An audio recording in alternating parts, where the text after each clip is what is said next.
Hi, you Evolving Now family. I'm Andre Young, and welcome to the Thought of the Week. So I hope you've had a great week and ready to evolve. The topic for this week is called Jumpstarting Your Stagnation. Now, we all have been there, where some point or some area of our life, we just have become stagnant in.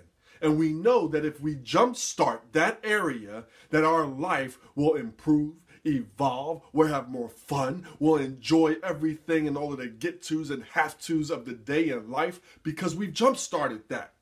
And there's a lot of reasons why we haven't jump-started that. Maybe it's time. Maybe it's our busy. I hear that all the time, the real B word. We get so busy being busy, we forget to be better. Maybe it's finances, and that's a real thing. So, what is it that you would want to jump-start to evolve your life? So in true You Evolving Now form, I always say a quote from my Evolve book and ask a question. So let's get into it. And this is a throwback quote from a great friend of mine. If he's watching this, we were childhood buddies, and he said something that stood out and will never leave my space. And he said, if you chill too long, you freeze.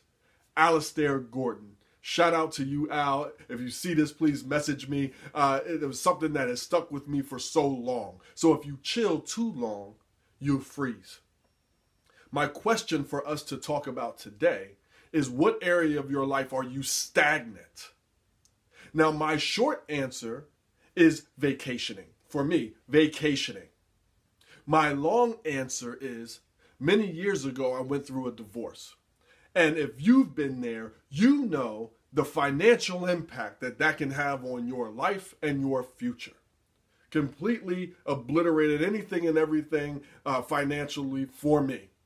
So at that point in time, being a single dad with 3 kids half the time, I had no money for anything. I could barely pay my bills.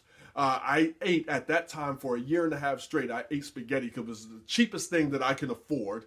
And I was spaghettied out. I often talk about when on stage, I say, I didn't know that you can eat too many tomatoes. I had got a skin rash called urticaria.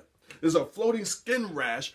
Believe me, it's gone now. No worries. It's a funny thing now to look back on. But too much acid in the tomatoes.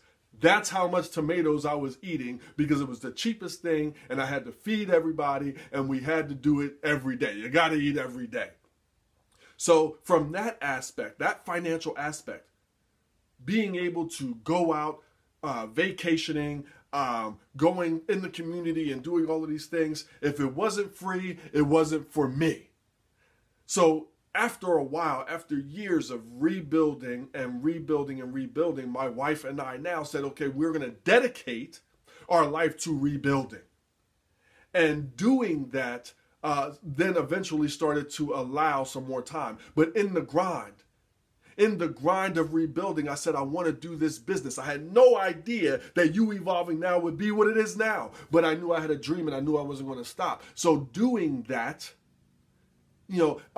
took time. So now I didn't have the money. I don't have the time. So vacationing and enjoying some of the community things, especially if it wasn't free, wasn't for me, didn't do for a very long time. Now, I will say there's some positives and negatives to everything. The positive to not having, because if you are in the not have financial boat right now, what I did like about it is that it brought me and my family together. It brought all of us together because we didn't have options. So we were going to be in the house. We were going to be in a small house or apartment. We were going to be on top of each other. And we got to know each other and enjoy each other in a smaller space. As a lot of times people get more successful, you get more space, you get more opportunity. Now everybody's ping-ponging their own direction. And there's some downsides to that.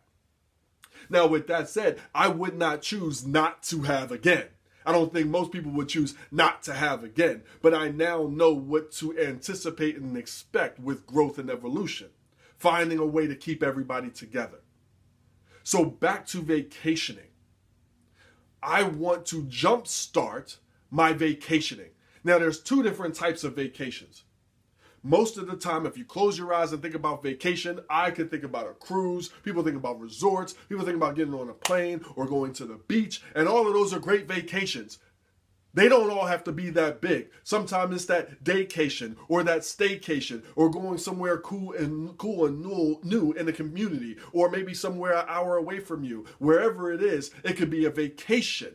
But we don't always have to sacrifice enjoying life, for our dream. So there comes a time where we are going to have to sacrifice some things. But when you're ready to jumpstart, mine was vacationing. Now here is the dangerous side of vacationing. And I see so many executives in the business world, because I work with a lot of leaders and employees and coaches and athletes. And this is one of the dangers of vacation. Because the vacation we have in our head is our idea of vacation. We will plan that. Maybe it's once a year, maybe it's twice a year, whatever it is.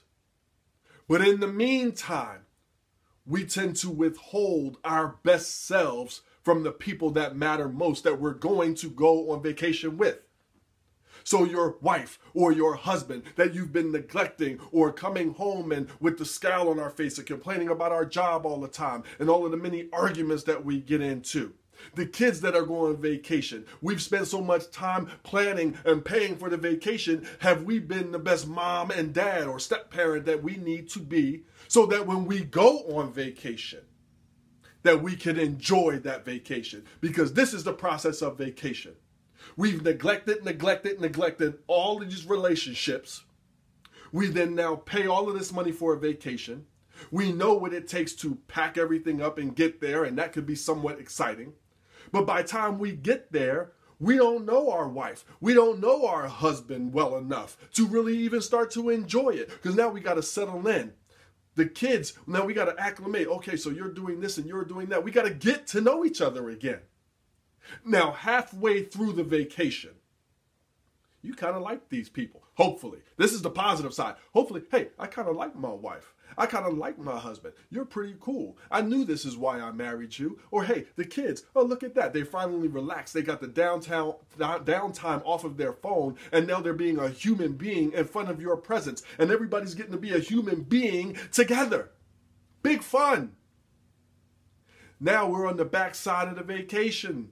And now we have to gear up to unpack, do all of that stuff. Now we get to go back to work, and we're fearful to go back to work because of the 200 or 300 plus emails, everything waiting on our desk. And as soon as we walk through the door, we're hit with taking care of everything that we missed, plus the new stuff and the stuff that's upcoming, and we need to do it now. Doesn't sound like the most fun way to have a vacation. So, here's what I like to do and suggest from a You Evolving Now standpoint. I like to plan 4 vacations a year. And as I said, they don't always have to be big. But there's 4. 1 per season, so there's always a light at the end of the tunnel. Years ago, I used to work in a school or in the school system, and I was a mental health therapist. And what I loved about that is that there was always a light at the end of the tunnel. Whether it was the Thanksgiving break, the Christmas break, the Easter break, the snow days, the 2-hour delays, the early dismissals, there was always a light at the end of the tunnel. So I stole that because I love to be a great thief. If something or somebody is doing something good and powerful, I like to take that. Take a piece of that. And how would I put it in my arsenal? So 4 vacations a year. I do 2 with the kids, and we do 2 with my wife and I. Maybe that's something that you do. But also in between there's date time. See, the things that are important to me are in my calendar. My business meetings are in my calendar. The things that are important to you are in your calendar. Is your husband or wife in your calendar? Is your son or daughter in your calendar? So I have dates scheduled with them where I go to them and say, son or daughter, what would you like to do? And then sometimes we do what I want to do. So by the time we get to vacation, I like you. I enjoy you. I'm already going to love you. But can we like and enjoy each other so we don't have to wait that halfway mark and then come back to all of the stress and then restart it for another year? If we really add and multiply that process over the years, does that sound fun to you? So let's evolve it. my question for you is this. What area of your life, because I talked about vacations for me, it might be something completely different for you. What is something in your life that you're stagnant in? What will you choose to jumpstart starting today? Because it's you evolving now, not you evolving next week. What will you start evolving now to jumpstart so you can start having the life of your dreams as a person, a professional, a partner, and a parent? See, once we get our 4 P's right, it's amazing how good life gets. So guys, thank you so much for tuning in. I hope that something here resonated with you. And if you are unfamiliar with my content or services, please click youevolvingnow.com. It's YOU, evolvingnow.com, and I can't wait to connect with you. Guys, have a fantastic day and enjoy your evolution. I will see you next time. Take care.